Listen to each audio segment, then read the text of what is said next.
Hello one and all, this is Soulful Lordy, James Bullock, once again with another video game first impressions. This time around, Shenmue III for the PlayStation 4 and PC. 18 years after the events of Shenmue II, fans come back to realize that not much has changed. Actually, for protagonist Ryo Hazuki and his now protege and friend Shenmue, it's only been a couple of days since the events of Shenmue II concluded. For us gamers though, it has been 18 years, and for a lot of old school Shenmue fans, and maybe even some new school Shenmue fans, this game plays mostly like it's still 2001. As seen in the previous entries in the franchise, a majority of what Shenmue is about is walking around, asking questions, trying to discover clues, in Ryo's quest to discover why Lan Di attacked and killed his father, and what kind of mythical and mystical elements are now influencing not only himself, not only Lan Di, but also a majority of the people he's encountered throughout his short life thus far. The essence of Shenmue is still there. That is Shenmue through and through, and it still exists in Shenmue 3. The combat has evolved slightly. It feels a little bit looser, not as stiff and rigid as it was in Shenmue 1 and 2 for obvious reasons, where it felt like a poor man's Virtua Fighter.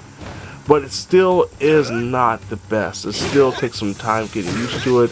The enemy AI is at times a little too overpowered, and that ties into one of the things that is beneficial to Ryo, and that is training. This game is built on side missions, side activities like chopping wood to make some money, fishing, and of course training at the martial arts dojo.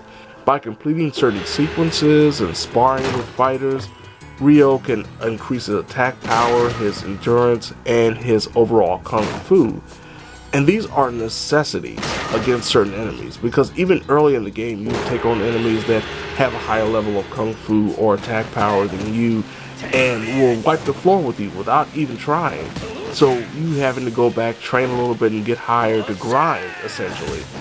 To get Ryo to be a better fighter is the only way you'll be able to overcome. From a dialogue and even a presentation perspective, even though it's a little bit better, the voice acting is slightly better, the visuals of course are definitely better than Shenmue 1 and 2, it still doesn't look like something that you would see this generation, and I understand that. I understand that, one, from a dialogue perspective and a voice acting perspective, they wanted to keep true to the essence of Shenmue. Especially considering the fact this is right off of Shenmue 2, so it shouldn't change that much when it comes to dialogue presentation between 2 and 3, if you're looking from a narrative perspective and a timeline perspective. From a visual perspective, it definitely does show its low budget means. Some of the stiffness and the rigidness of the animations when it comes to the faces and talking to people really is off-putting and almost cartoonish. It's very Jump Force-like.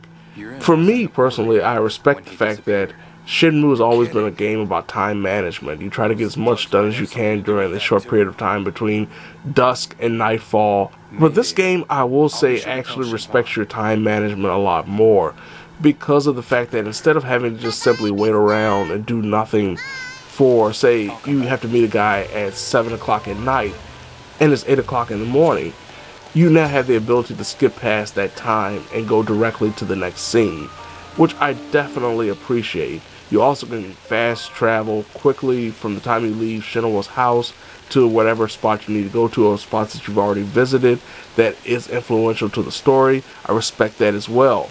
What I do not respect, though, is the health system. For some unknown reason, they attach Ryo's overall stamina and energy to his health. Realistically, that makes sense. But that's never been the case in a Shenmue game before. You've never had to manage your health outside of combat. You never lost health because you were running around the town. And in a game that you have to run around a lot, especially if you're trying to find information, this is detrimental. This actually slows the game down for no reason. This is artificial slowing. I do not understand why this was an implemented feature, why they thought this was a good feature. You have to eat food constantly if you want to keep your health up. And if you're not paying attention, if you're not aware, there's a chance that you could enter a fight with very low health and continuously lose or have to run back, get some health items. I do not understand for the life of me why this is a part of Shenmue 3. To me, this is the worst thing about the entire game. Overall, though, it is a Shenmue experience through and through. I cannot suggest that anyone that is intrigued about this game actually try it if you're not already a fan. If you haven't played a Shenmue game before, please pick up the Shenmue 1 and 2 HD collection that came out last year. Those are great representations of what to expect when it comes to Shenmue 3, as well as obviously telling the story that a lot of key features would have been missed if you just skipped right to 3. But if you are a Shenmue fan, if you've played Shenmue 1 and 2, this is Shenmue. This is exactly what you've been looking for the last 18 years. Minus the implementation of the food and health and stamina system, which is absolutely atrocious. So there you have it. This has been Soulful Lordy, James Bullock, once again with another video game first impressions. Shenmue 3 for the PlayStation 4 and PC. Now if you don't mind, these kids right now are running around me. They're getting on my nerves. Oh, I'm sorry. They just want to play hide and seek. Let me see if I can find them and maybe they can give me some information. Or I can speak to this woman who is now sexually harassing Rio. I guess I'll have no choice but to say, oh lordy.